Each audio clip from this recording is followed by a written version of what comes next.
I received a question this morning from Prema-mantra in Brazil. Did he send it to you? No, I don't think we got that one. So he'd asked me to address it, so I will first.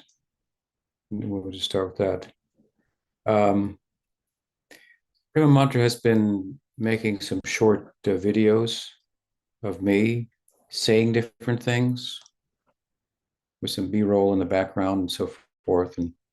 And he apparently he put one out where I had explained that Bhaktivinoda Thakur had said that it will come to pass that the different Vaishnava sampradayas will all come under the auspices or the banner of Chaitanya Mahaprabhu. While some may think that has not happened, in fact, in many respects, it has, in that the Gaudiya Sampradaya has brought these other Vaishnava Sampradayas, like the Ramanuja Sampradaya, the Madhva Sampradaya, the Nimbarka Sampradaya, and so forth, to light in the modern world and built a bridge, so to speak, from India, um, from Bharat across the ocean to the West. And if you look carefully, objectively, um, you will see that within the Gaudiya Sampradaya, our particular paribar coming from Bhakti Vinod was the instrument through which Chaitanya Mahaprabhu um, brought this about. Prabhupada, my Guru Maharaj, for example, was very active in publishing books, and in that regard, he made an effort to circulate his books amongst the libraries and universities and bring them to scholars' attention and so forth. And of course, repeatedly in Prabhupada's books, you will find the glorification of the different sampradayas, mention of them, glorification and the praise of them, and so forth, which is also very much a characteristic of the Bhaktivinoda Paribar. For example, in Sridham Mayapur, at the headquarters of Bhakti Siddhanta Saraswati Thakur, you will find a murti of each of the four, historically speaking, founding acharyas of the Sri um, Krishna, Lakshmi, Kumar Sampradayas, Ramanuja, that means uh, uh, Madhva, uh, uh, uh, Vishnu Swami, and Nimbarka Rudra Sampradaya, I should say, Lakshmi. Anyway, boy, so there's murtis of all of them. This is very much a characteristic of our paribar to emphasize the entirety of Vaishnavism and Vaishnava Vedanta. We find also, for example, in Jiva Goswami's Satsandarbha, in the Tattva Sandarbha, the first essay, he speaks a little bit about his sources, and he references the venerable Vaishnavas, Sridhar Swami, Ramanuja, Madhva in particular, and so forth, as sources that he's drawn from to develop his own Gaudiya Sedanta. So, so I mentioned in that recording that, practically speaking, this has come about. These sampradayas have been become of interest to different scholars and so forth, because largely prior to Prabhupada's campaign, Indian Indology was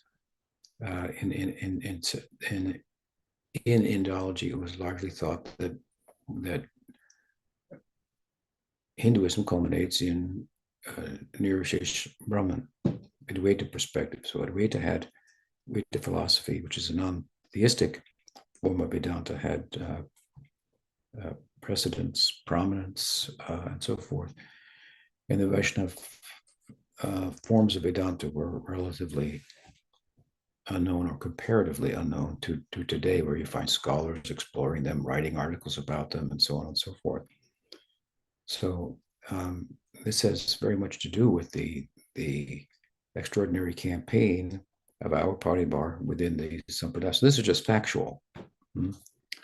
So I was making the point, not in any way intending to denigrate any of the other great sampradayas, but just making the point, which is an aspect of Chaitanya Mahaprabhu's contribution, that he brings notoriety and sheds light on all forms of theistic Vaishnavism, which we honor.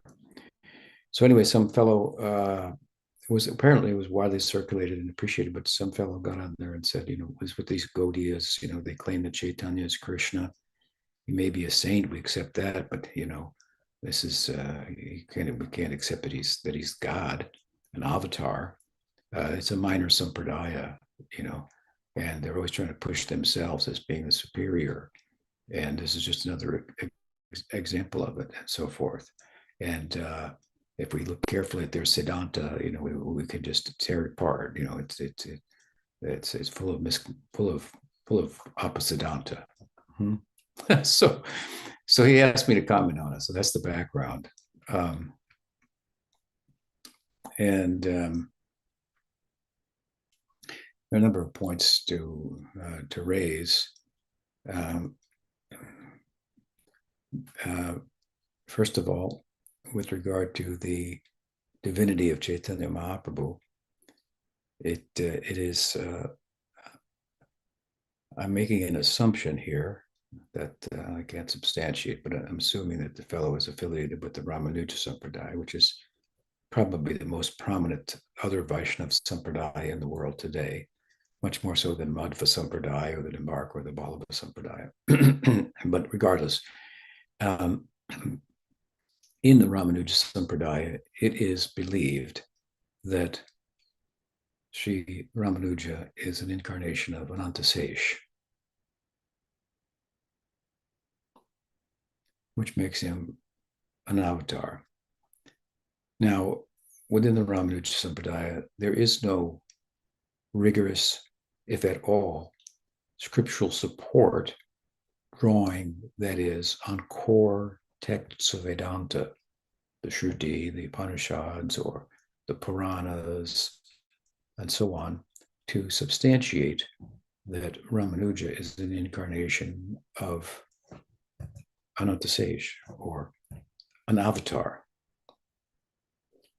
We do not complain about that.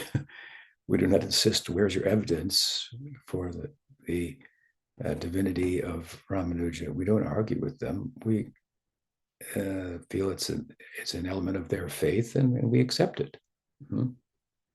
We don't have any issue with that.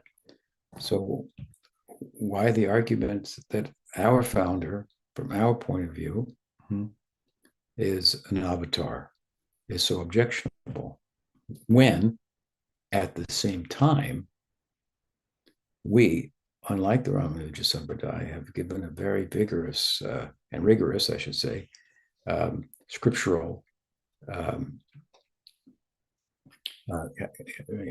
rigorous scriptural support, voluminous scriptural support for this claim. Verses from the Bhagavatam, from different Puranas, and so on and so forth. So I've heard this before. When you calling Chaitanya God, what is this? We can turn the claim around, as I'm doing here, and we don't object to their claim. We have no problem with that. With regard to Sedanta, which this gentleman or gentlewoman, as may be the case, claimed that their sampradaya, that their Sedanta, is faulty. Each of these sampradayas has their own Sedanta, their own conclusions, their own way in which they seek to put into words the transcendental and thought, the transcendental reality that transcends word thought. That's what the philosophy is about. It's an attempt to say as much as can be said from different angles of vision. The angle of vision and the and I should say the penetration into transcendence, largely through the Sri Sampradaya, for example, or the Madhva Sampradaya, is Vaikuntha. There it's seen and it's thought by the inhabitants that Krishna is one of the avatars of Narayan. We say that there's another vision, that it's ours, that Narayan is the avatar of Krishna, but or the expansion of Krishna. But we don't say that their conclusion is apa-siddhanta. We say that's their siddhanta, because their siddhanta is different from ours. Doesn't mean their siddhanta is wrong according to their measure of penetration into transcendence, which is perfect. That is the angle of vision therein in transcendence in Vaikuntha amongst the inhabitants.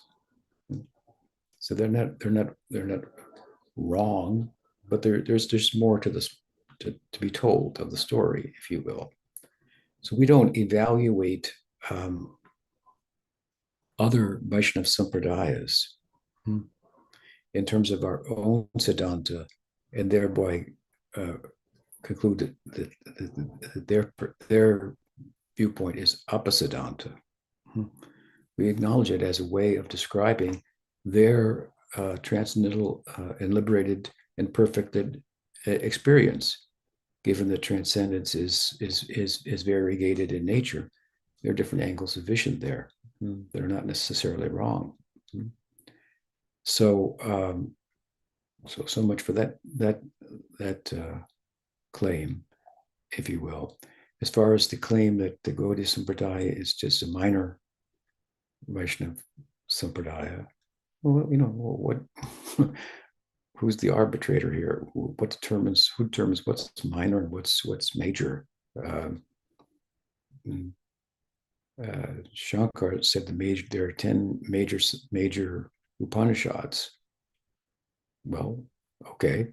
The Vaishnavas come later and say there are 108. Is it because they're? I mean, what's determines what's major and what's minor? The contribution of the Gaudiya Sampradaya in Kali Yuga is enormous.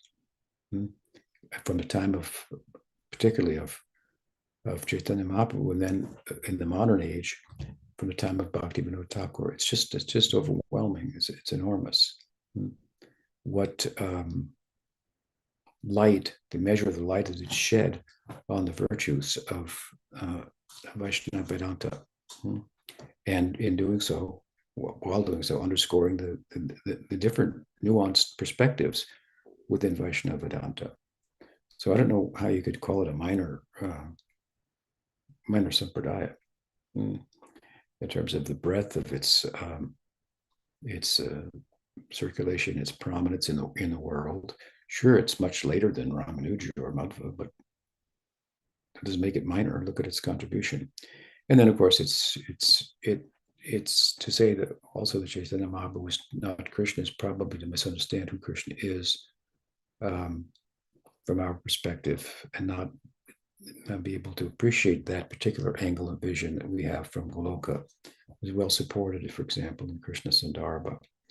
So these type of statements are very unfortunate, and they very much mischaracterize our perspective when we factually underscore and glorify the contribution of our sampradaya. I mean, on the tape that Prem Mantra put together, they're just facts are just being stated. It's not in any way denigrating any of the other sampradayas. It's giving them reason to celebrate the contribution of Gaudiya Sampradaya. And of course, throughout the scriptures, it's said that the dharma of the yuga, of Kali Yuga, is, of course, Nam Sankirtan. I mean, so it's fairly obvious that since the time of Chaitanya Mahaprabhu, that has been widely circulated and emphasized, and so on and so forth, like no other Vaishnava Sampradaya has done. So again, anyway, these statements it's ironic and it's unfortunate, because the very thing that person is accusing us of, it's apparent that he or she is guilty of denigrating. He said all Vaishnavas accept that should accept that all Vaishnavas are equal, but he doesn't accept that we're equal. So these are not well thought out points, and either they are derived from misrepresentations of Gaudiya Vaishnavism that they may have heard, but not in the case of what I said, unfortunately, which was attacked. But aside from that, it can only be seen as a very unbecoming expression of envy, very unbecoming for Vaishnavas. So that's a question first that I wanted to answer. Chaitanya Mahaprabhu ki jai, Vaishnava Vedanta ki jai. Thanks, Guru Maharaj. I have a follow-up to this, if that's all right. In terms of, I appreciated what you were saying in terms of that we don't say their conclusions apa-siddhanta, but it's their siddhanta. But we also know that there are apa-siddhantas. Bhaktivinoda Thakur obviously listed many of them in terms of Gaudiya Vaishnavism. So I was wondering if you could help us understand the distinctions in how we classify something as apa-siddhanta as opposed to someone else's siddhanta.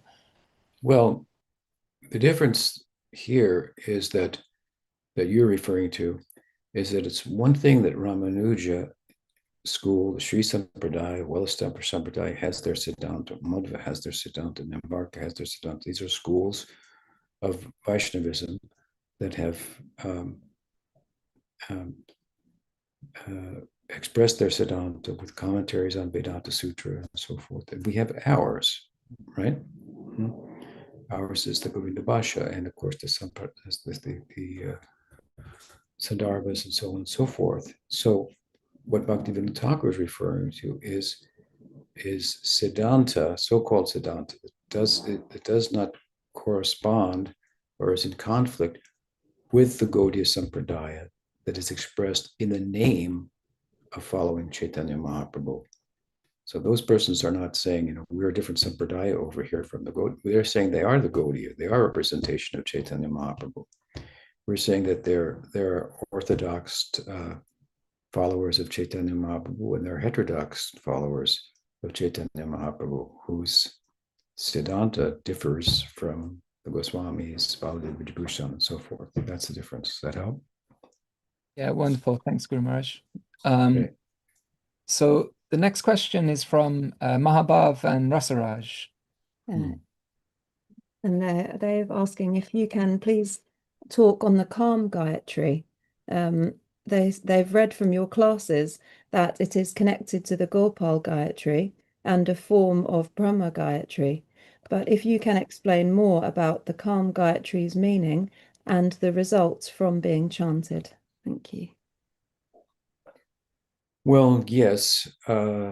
Just like we have the Guru mantra, Guru Gaur mantra, we have the Krishna mantra, and they have the corresponding gayatris. So the Gopala-mantra or Krishna mantra is accompanied by the Kama-gayatri. Kama-gayatri, according to the Puranas, is a manifestation of the Brahma-gayatri in Braj, when Gayatri, the Gopi, was stolen by Brahma's assistants, to give him another wife, which was needed at this time of his sacrifice, when Saraswati was not available.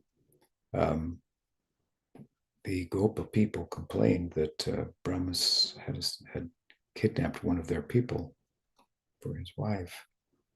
And Vishnu intervened and said, no, don't worry about that. Then let it go, let it go, let it go. And to compensate for that, I'll take birth in your community. So that means Krishna taking birth in Braj. So when Krishna did take birth in Braj, then Brahma Guyatri, or Gayatri herself, as the wife of Brahma, wanted to return to Braj to have Parakya, although she's the wife of Brahma, Parakya with Krishna, right? So she incarnated as Kama-gayatri. So Kama-gayatri, it is said about the Brahma-gayatri that Gayatri Basya Rupo So, that the Srimad Bhagavatam is a commentary on the Gayatri mantra. So Gayatri mantra is very much a Vaishnava mantra and a Gaudiya Vaishnava mantra for that matter, because the Gaudiya Sampradaya central book, the very heart of Chaitanya Mahaprabhu is the Srimad Bhagavatam. And now, excuse me, if and then kind of the distilled essence, if you will, of the Brahma Gayatri is Kama-gayatri. It's the same person, right? Gayatri. But the Kama-gayatri propitiates the threefold deities that Krishnadas Kaviraj Goswami has written prayers to. Three principal deities of Braj that were established at the time of the Goswamis, Madan Mohan, Govindaji, and Gopinath. He's taken the theological principles of Sambandha, Abhideya, and Prayojana, and theologized them to correspond with the three principal deities. This is a part of the work of Chaitanya Charitamrita. So he's given beautiful verses. Sriman, what is it? Jayatam Surato Pango Mamamanda Matagati Matsarvasta Padam Bojo Radha Madana Mohana Radha Madana Mohan Dibyat Brindaranya Kalpadramada Srimadat Nagara Singhasanasto Srimad Radha Srila Govinda Devo Prestali Bis Sevya Manu Smarami Sriman Rasa Rasaram Bhivam Sivatatatatita Karshan Renu Sanaya Gopir Gopinata Shri Istana. These are original verses of Krishna's Kaviraj that he tacks on to the end of his Mangalacharana, the auspicious sacred preface to Chaitanya Charitamrita. And the verses speak about Sambandha and correspond with Madan Mohan, Abhideya with Govindaji, and Prayojan with Gopinath. And the Kama-gayatri, these deities appear as Kamadevaya, Pushpa-banyaya, and Ananga. These are three names of Bhagavan found within the Kama-gayatri. So in one sense, then we are seeking to get standing through the chanting of the Gayatri mantra in the Sambandha, get legs to stand on in bhakti, proper conceptual orientation that will then foster the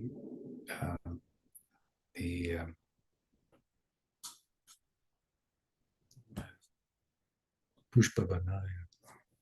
Requires some arms to shoot arrows or eyebrows, arched like bows, shooting arrows of glances.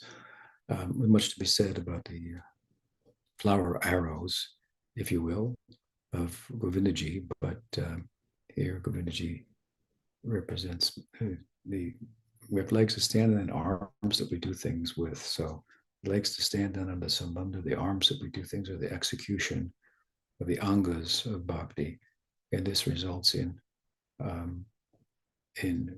attaining ananga. Ananga means bodiless, without a body. It is said that Cupid tried to distract Shiva when he was in meditation, and he came out of his meditation and glanced at Cupid and burned the body of Cupid with his glance, anger of his, the anger that was beyond. And so what happened is that Cupid became more dangerous. Now he's invisible.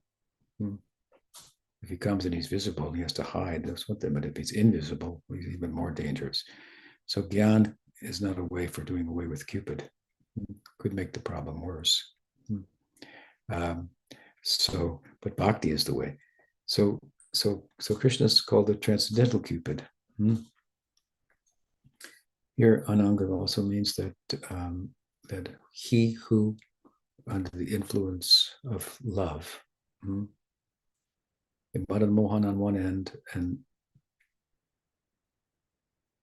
what is the other term? Madan Mohan Mohini.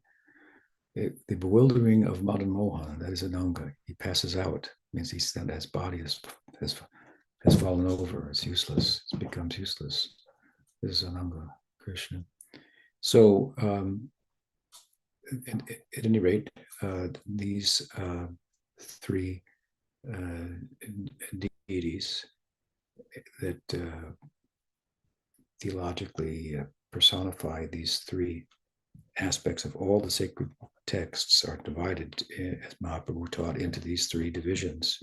Texts about Sambandha, texts about Abhideya, the path, texts about Prayojan, the goal, and so forth. So we want to come to a comprehensive understanding of them all and arrive at the goal. So those are a few words about the Kama-gayatri. Hope that helps. What else? Next question is from Ram Mohan. Pranams, Guru Maharaj. I have a question about, it's kind of a follow-up on the classes you were giving in Poland about just how merciful Lord Jagannatha is. And so you talked about the wish, him fulfilling the wish of Narada Muni. I was wondering if there is any other reason why Lord Jagannatha is so merciful. Well, what we spoke about there was the idea that Narada experiencing the ecstasy and the sattvika bhavas, the transformation of the body of Krishna upon hearing about Gopi Bhav and Braj, and Braj in particular, that when he thought he had created a disturbance, Krishna said, "No, you didn't disturb me. That was incredible. You reminded me of my dearmost, and therefore you exhibited the conduct of best of friends, Gopakari Smatita Priyanam." So then Narada thought that this form of yours is so extraordinary, and in it you're taking so much pleasure. Let it be manifest in the world. This is somehow or other. This is my desire. It's the implication there. And so Krishna agreed. That is Jagannath. There are different ways from different scriptures that we can come to a conclusion about who Jagannath is, which same conclusion, perhaps.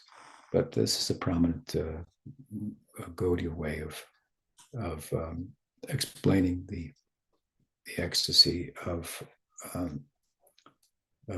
Krishna that is the cause of the form of Jagannath. Of course, according to some of the Puranas, then the story is that, and I think I mentioned this in those classes, that the deity appeared in a dream to Indradumna, said, "I will appear as a log, and it should be carved in this," and so forth. And so when the log came, it was carved, and the carver was actually incarnation of Krishna himself, but some say Vishvakarma, but anyway, different perspectives from different Puranas.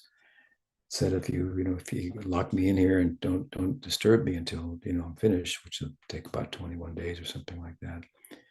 But he was interrupted. Indradumna's wife thought, well, the guy hasn't asked for any food or water, he might be dead in there. We have to unlock the door. That's of course what they did before the 21 days, and so that's the form of Jagannath. So you could say, well, the reason is he's like this is because of that happened. But then there's a backstory, right? You take it back, right? To the in our case, to the Brihad Bhagavatamrita, the first canto, conclusion of the first canto. So but why is Jagannath so merciful is kind of your question. Well, there's nobody more merciful than Krishna. Uddhava made the statement himself, and he's so learned in all the scriptures that he was Krishna's advisor. And he said that what person would be in the right mind would take shelter of anyone other than Krishna? Who's more merciful than him? Putana came disguised as a mother and a devotee with a very diabolical intention. Despite her intention, he gave her a position as one of his nurses in eternity. I mean, go through the list of the different avatars and see the merciful things they've done. And Uddhava was making a comparison. He says, there's no comparison. Krishna is the most merciful. So Jagannath is Krishna. So therefore, he's most merciful. Now, and he's very prominently present in the world in the Jagannath temple, which is huge temple and a well-known place of pilgrimage for centuries.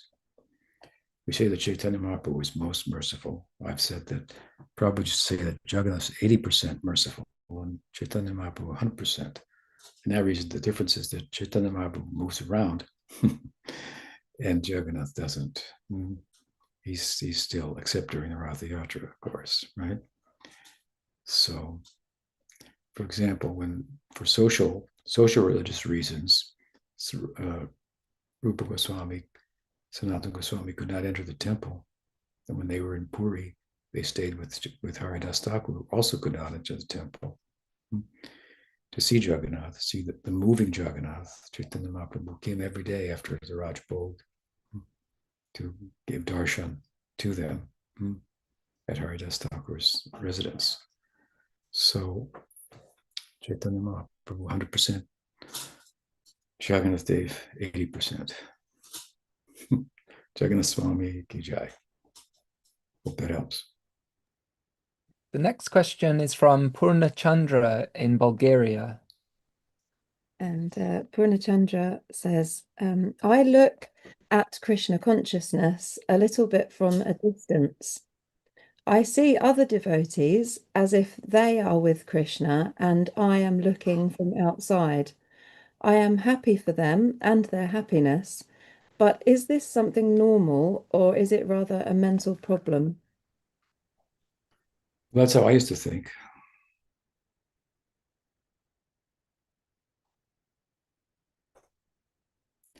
And when I joined, that's what I thought. They were all devotees.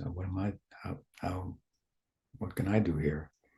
I had no education. I had held no job, and no skills. And I thought, what will I be able to contribute? That's why then I thought, well, I like to talk about these things, so I'll take the books and go talk about them. I didn't know it was thought to be an important service or anything of the sort. It turned out that it was something very much that Prabhupada wanted to see the circulation of his books. But I thought that I was very unqualified, and the devotees were much more angelic and qualified than myself. But at time, I realized that I had been blessed, nonetheless, and that one's standing in devotional service does not depend upon any particular background of education, good looks, wealth, or anything of the sort, but only on one's sincerity. And I tell you, with all my heart, I've been very sincere in my approach to Krishna consciousness, and that's everything. I gave myself fully from the very beginning, with all my heart, to all of the practices, and that's all that's required. So now your case may be a little different, but I'm just touching on that which we have in common to some extent. But again, I think that the only qualification for really progressing and becoming an insider, so to speak, to entering into the circle of Krishna's friends is one's sincerity of one's practice. And the Bhagavatam challenges us and implores us, that it gives us good reason to be humbled before Krishna and his and Guru, and to pursue the extraordinary opportunity that they have placed before us, despite our lack of qualification. So, I mean, those are some thoughts. Appreciate, I don't know if you've been on the call before, I haven't heard your name before, but appreciate that you're here. You've asked a question, and we don't want to feel distant from you, so don't feel distant from us. That's my request. So the next question is from Mark Button. And Mark sent this question. It's a little bit lengthy, but I'll just read it as he's written. Pranams, Gurudev. I have a question or two related to outreach and would like to tap the deep wells of wisdom you possess, if you would be so inclined to quench this thirst. When I do outreach, oftentimes, depending on the place or people, during that outreach, there are seemingly 100 or so negative comments, but then one person will come forward with interest in Krishna consciousness. It seems as if the field of preaching online is a rather interesting and uninhibited place. In the Bhagavad Gita, Krishna speaks about doing service to Krishna while being detached from the results, that more or less they are his alone to distribute. But I have noticed that specific subjects of discussion are more prone to accept Krishna consciousness, and then there are others in discourse on other subject matters that finding someone with interest is rather rare. Is it against the axioms presented in the Bhagavad Gita if I gravitate towards those groups and subject matters that tend to show interest? Because I have also noticed that withstanding what others would call extremely offensive remarks also seems to endear some people to Krishna consciousness as well. Some seem drawn by the aspects presented in discourse, while others seem drawn toward some ability of being tolerant. There seems to be almost a scale of balancing if one is to consider that what if my outreach causes souls to make offences? Is such an action within the purview of Krishna consciousness? To allow others to make offence and ruin themselves while trying to reach my sleeping brothers and sisters. I typically just block these individuals, causing them to never see me and me to never see them again. But it causes a little remorse because I actually don't want to give up on them. I do not wish to oppose the do not disturb those who are acting in ignorance, but instead engage them in all sorts of activities. Of those activities, I would rather give them a taste for hearing from advanced Vaishnavas like yourself or your gurus. If you could guide my meek mind in the outward process of serving Krishna and Guru and yourself, it would relieve the heavy weight of these deep, seemingly contradictory considerations. Your aspiring devotee, Mark. Well, that's a long question, but I think that it is said that one shouldn't give the holy name to the faithless. So you do want to create a favorable environment and fan the flame of faith in those who have it, or who, as a result of your outreach, they resonate with it and grow and come within the fold and practice. And it is also said in the Bhagavatam that the intermediate devotee, who's characteristically a person who's involved in such outreach.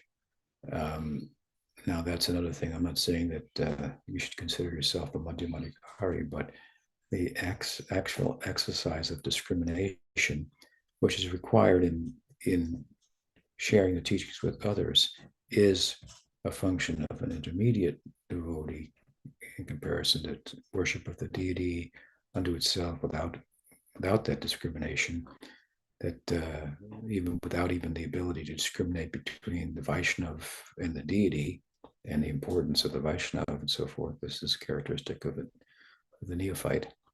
So one could be a Kanishta, Madhyam Kanishta, or an Uttam Kanishta. So as a Madhyam Kanishta, and your outreach, if you will, it is said about the Kanishta, about the Madhya, the essential characteristic of the Madhya is this discrimination, and that involves avoiding the envious. It means helping those who are less aware, less understanding, less standing in bhakti, camaraderie with peers, and so veneration of the superiors, Vaishnavas, and avoiding the envious. So there's a scriptural mandate to help to guide you. There are other statements, however, to the effect that if one has the power to deal with such envious statements or objections and so on, then there'd be no harm. But the unfortunate state of affairs on the internet is that there's a fair amount of anonymity that people take advantage of, and it kind of empowers them to say things that they might not say if they were better known and more visible, perhaps. So I can remember when I was young, and I would sometimes preach at the university and sit on the grass and do kirtan, and a crowd of people would come around, and there would be many hecklers and people objecting, and I would use them to make the points to the one or two people that were actually listening. I could assess the audience to some extent and see who's starting to resonate, and so you can play off them. That takes obviously a little more expertise, and it's probably harder to do on the internet. One of the problems that I found myself in preaching is one of my faults is to think that irrational people should respond rationally. And as good of a case as you make is rational, well supported from scripture and so forth. People who are not really driven by reason and scripture will have emotional responses and reject and so forth. But again, if you have the power to correct them in the place, then you could take them on. If you don't, then it may be better to block them. And it, of course, depends also on what their objections are. Are they actual philosophical objections? Of course, so it's hard to say in a general sense, other than as I'm explaining. And if there's sufficient persons to speak with and share the teachings with persons whom are receptive, then fine, and just stay in those circles, and avoid the envious, which is again characteristic of preaching. We can try to preach to anyone, but we find someone who's envious and they're obstinate and unreasonable and take an offensive posture and so forth. Well, again, if we have the power to correct them and they're correctable, they're actually interested in dialogue rather than just putting out their feelings and blocking you out when you actually give rational arguments, then you can't spend any time with them. So I've had to block some people at times. So those are some reflections on it. I hope I've addressed everything in your question. He says, thank you very much, Maharaj. So the next question is from Brajabalabi in Poland.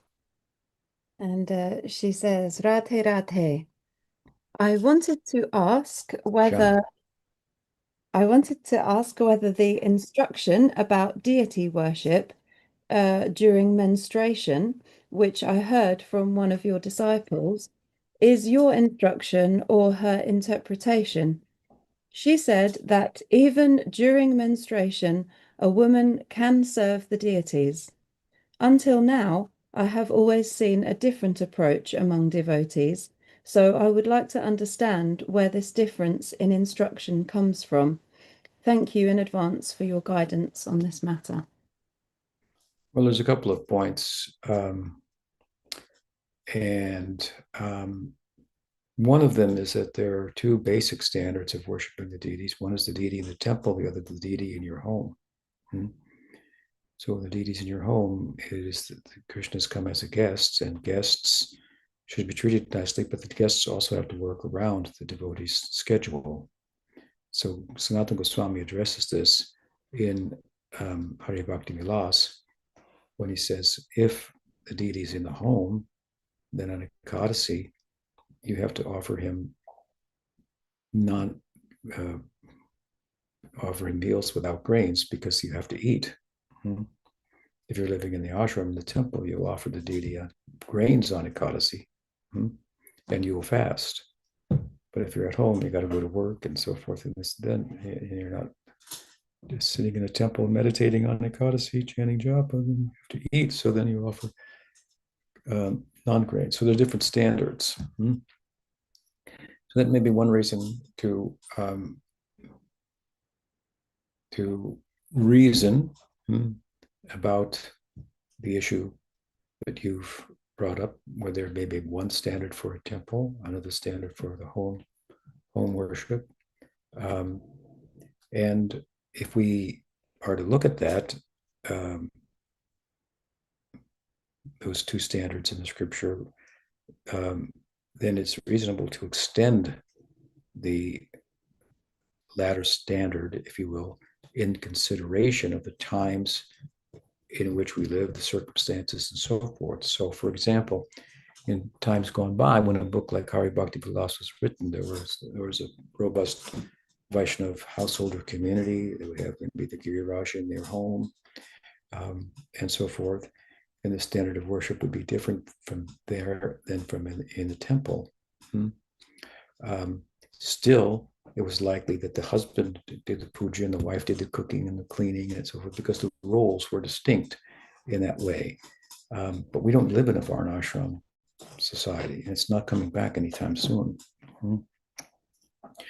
And Vaishnavism has been, taken to new abroad through Prabhupada's campaign, and he made any number of adjustments, some of which some of his own godbrothers took exception to, although it was effective, those adjustments that he made in terms of spreading Krishna consciousness.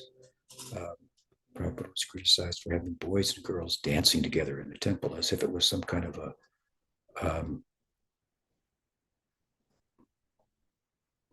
rock concert or something. I don't know what would you use today. What are they? They have dance things today. I'm a little dated here, but a rave. A rave. Okay, a rave. I've heard the term rave.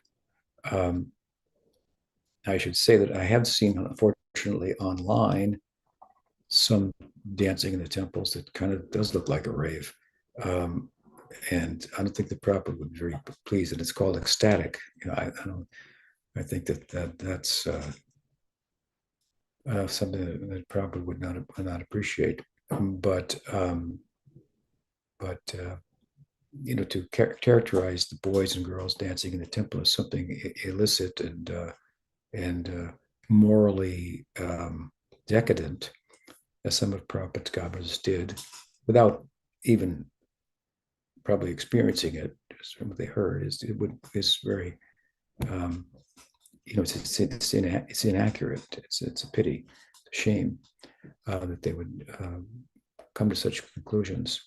So, which wasn't the standard in Bhakti-siddhanta Saraswati Thakur's temples, let's say, in India.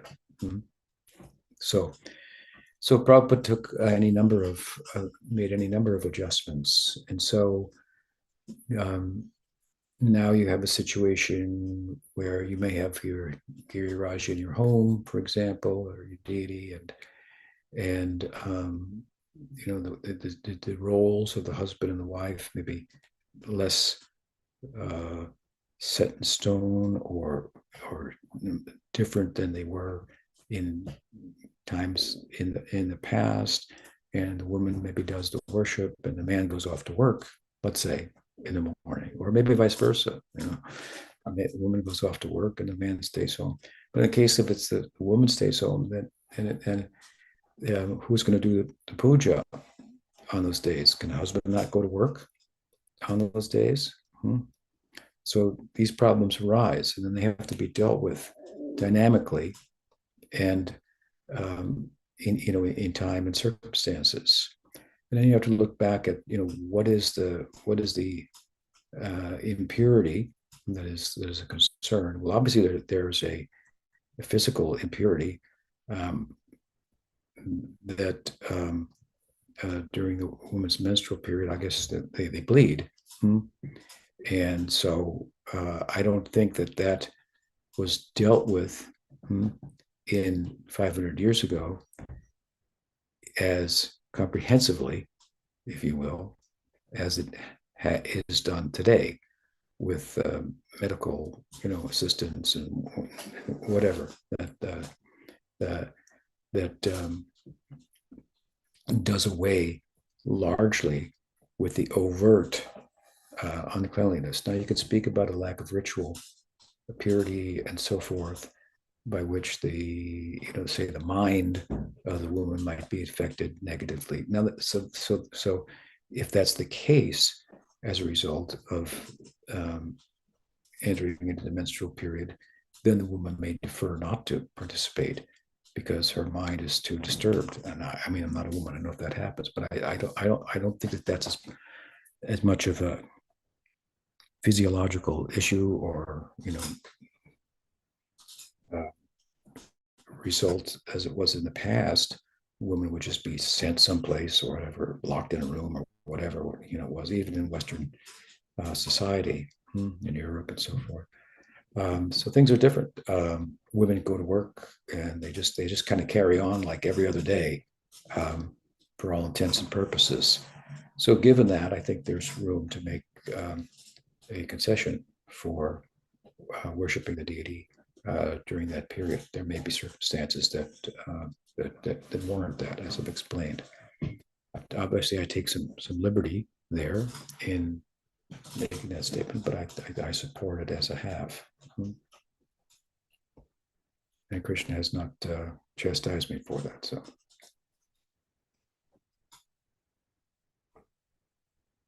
hope that helps. The next question is from Daniel in, I believe, Brazil. And he says, my question is about reincarnation. What would be the best arguments for it? Well, I think that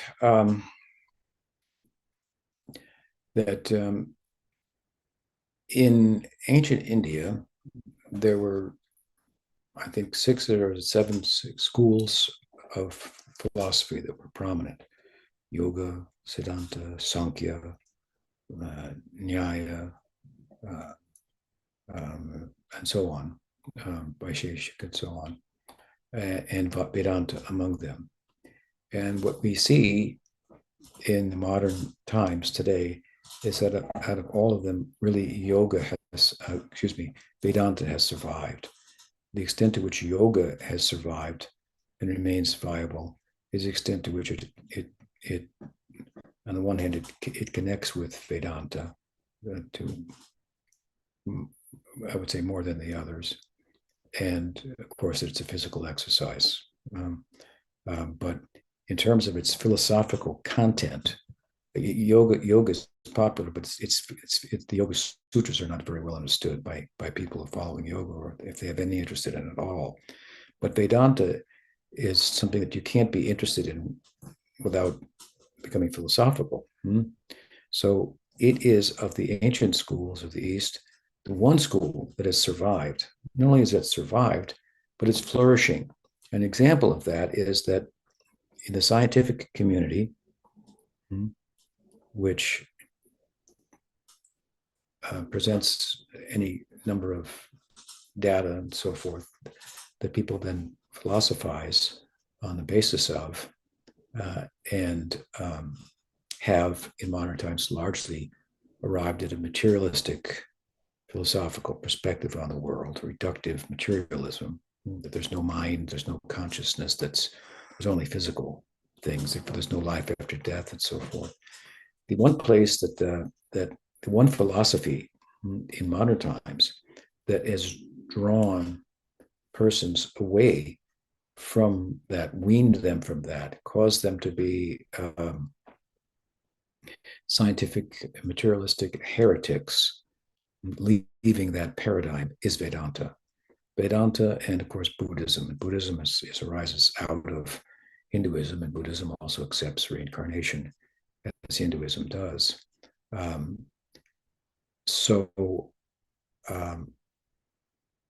That speaks of the power of Vedanta as a philosophy, and at its core, it tells us that consciousness is the fundamental reality. People ask sometimes, do you believe in a soul? We say, wrong question. Do you believe in consciousness? Silly question, but that's what you're asking. Because when we talk about soul, we're talking about consciousness. How can you not believe in consciousness? It takes consciousness to believe in anything. So our argument, and the argument of Vedanta, is that consciousness is more fundamental than time and space. Everything arises within the theater of consciousness. And this is becoming more and more a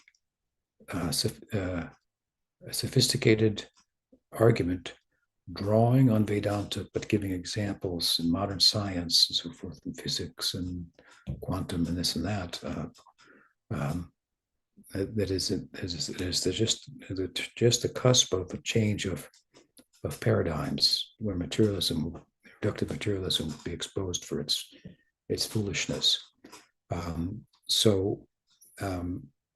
There are, as I say, a number of highly educated materialists, who have moved away from that idea that consciousness is just a function of the brain. So when the brain dies, consciousness dies. We can't find it in the brain, but we know it must be there. We can't find it, but anyway, when it dies, it's going. And we see that when the brain dies, there's no more consciousness. Where did it go? This is like saying, well, we unscrewed the light bulb, so where's electricity? Right? That's just kind of a silly argument. But there are, this is my point, very strong, well-reasoned, even based on scientific data and a particular interpretation of it, that is supportive of the idea that consciousness is the fundamental reality. Now, if consciousness is the fundamental reality, that means that time and space are something that appear within consciousness. Therefore, consciousness is transcendent to or beyond time and space, and that you are conscious. You're a conscious being. You are consciousness. Is what we would say, and therefore you transcend time and space. Therefore, the change, the transformation, for example, within time and space of death, does not pertain to you. And I would say that at the same time, if you're consciousness, you are consciousness, and you have consciousness. It's kind of abstract, but the light is effulgent, and it gives off light by which it, knows other things, or sheds light on it, illumines other. It's luminous, and it illuminates things. So we say that consciousness, the jiva, the self, is consciousness, and it has consciousness. And if that consciousness, however, is absorbed in the temporal, the ever-changing coming and going of in the material world, then that conscious entity will remain in the material world, and the configuration of matter will reconfigure itself around that. That's called reincarnation. But if its consciousness is removed from thoughts about things only, and turned within, to explore itself, then there's no reason that upon the demise of this particular material framework, that it will be surrounded by another one. Because our identification with matter is basically an attachment. We're attached. And that's very obvious. So if we give up the attachment, then we're not going to perpetuate that. So these are some, kind of broad philosophical thoughts that support the idea of reincarnation, and they're very important. They're significant. At the same time, there's a lot of research that has been done. There was a fellow, I forget his name now, passed away, but he has a successor also. Did a lot of research on reincarnation, so many cases of children remembering their previous lives and so forth. What was his name? I can't remember. Stevenson, I think. And of course, given the materialistic philosophical paradigm being prominent, and the economy that arises out of it, because if you have a particular philosophical perspective, then it informs your economy. This makes for attachment for that philosophical perspective, whether it's right or wrong. Then the very compelling evidence of Stevenson is just sidelined. It's not given any funding. It's not, if you entertain it too much, you're probably not going to get hired, or you might lose your tenure and so forth. This is the way things work in the world of the academy, if you will, and that's unfortunate. But that just underscores what we say, what Vedanta says about the nature of the world. It's an attachment, emotion. As much as you put on a white coat in the laboratory, you're still human. And so your emotions take precedence often, and your feelings and your attachments. Therefore, we pay scientists to present us with particular data that enables us to sell our product and not force us to label it as dangerous, like smoking, for example, tobacco, the lobbies and so forth. So this all goes on. But I think that's probably the core kind of argument. The core is, what is the nature of consciousness? How is it that something that is only physical suddenly which is non-experiential, suddenly starts to experience? How can experience arise out of non-experience?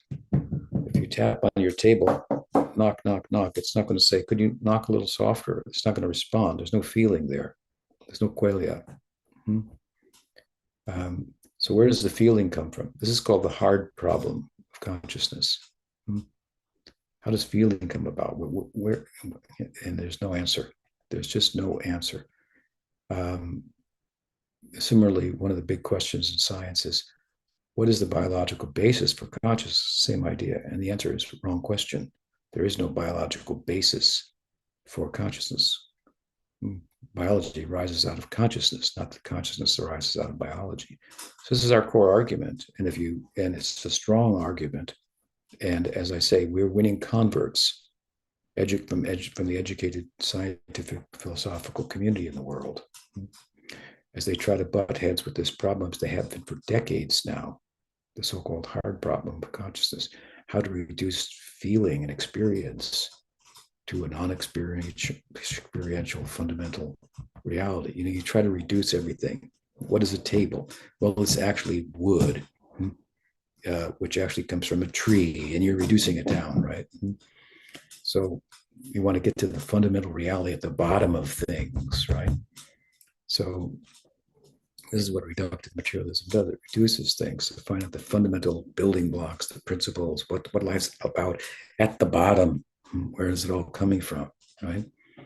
You keep looking deeper and deeper into the atom, and then suddenly you find there's consciousness, or there's indeterminism.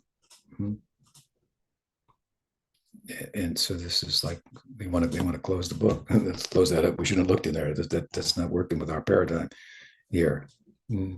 problematic. Try to explain it away and so forth, and say it's not saying what you might think it says, and so on and so forth. That there's a, the observer influences the experiment. Well, the experiment. Well, experiment doesn't necessarily mean a person. Okay, well, you can try all you want, but these are they're just flailing around trying to dismiss a reality that Krishna is just, look inside the atom. I'm here, and there are potentialities that exist. There's a potentiality. It could have happened like this. It could have happened like this. It could have happened like this. But the observer chose one, and that one happened. So that's the point, right? Nature speaking back, and it's very easy to interpret that according to Vedanta. So why not? And Vedanta makes for nicer people too. Vedanta teaches us that if you want to realize these things, that you have to embrace a moral life as well, a morally stout life. That's necessary for the mind to become peaceful, calm, one-pointed, and so forth. So it's a philosophical ideal, and a pursuit of meaning to life, to realize the self, and included within it is a necessity for moral adherence, which makes you an honest, decent, kind person, and so forth.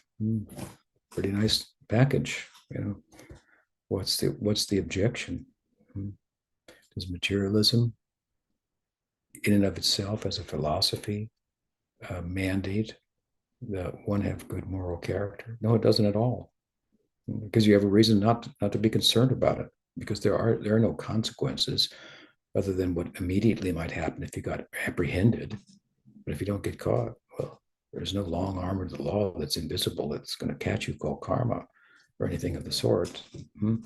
So materialism is a problematic philosophy from a moral point of view. You can reason, well, we don't need to have our reality of good and bad grounded ontologically, that there's a real good and a real bad. In order to pursue good or bad, we can make up what's good, we can make up what's bad, we can all determine it's all bad. If you go hungry at night, everyone can agree. So let's make a list here of what's good. And this is to try to construct a moral order, if you will, that is a flawed effort, at least in terms of the motivation that is required to drive, the life of being a good person, a better person, an honest person, and so forth.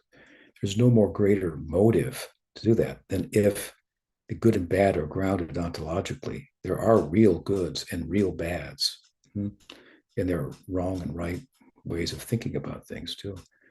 That's what I mean. If the good and bad, if the moral is ontologically grounded, then there are consequences for our actions beyond any immediate awareness, perception of them by other figures who have been appointed as the moral, guards, the police, or whatever you want to call it. So it's a huge motivation. There's no way that you can come up with the same amount of motivation to be a morally stout person than you can from a theistic point of view, if that theism is well reasoned, grounded in philosophy and so forth, as Vedanta is. So those are some thoughts on reincarnation, etc. Hope that helps. Thank you for your question. And all of you, thank you for your questions and participation today. It's much appreciated. And hope to be with you next week. Hare Krishna. Hare Hare Krishna. Lord. Srila Guru Maharaj ki jai. So for everybody who's sent a question, we still got a few questions. You'll be first next week. So thanks for those. And as always, if anyone has questions come up, please do let us know, and you can be added to the list for next time too. So have a lovely week. Hare Krishna.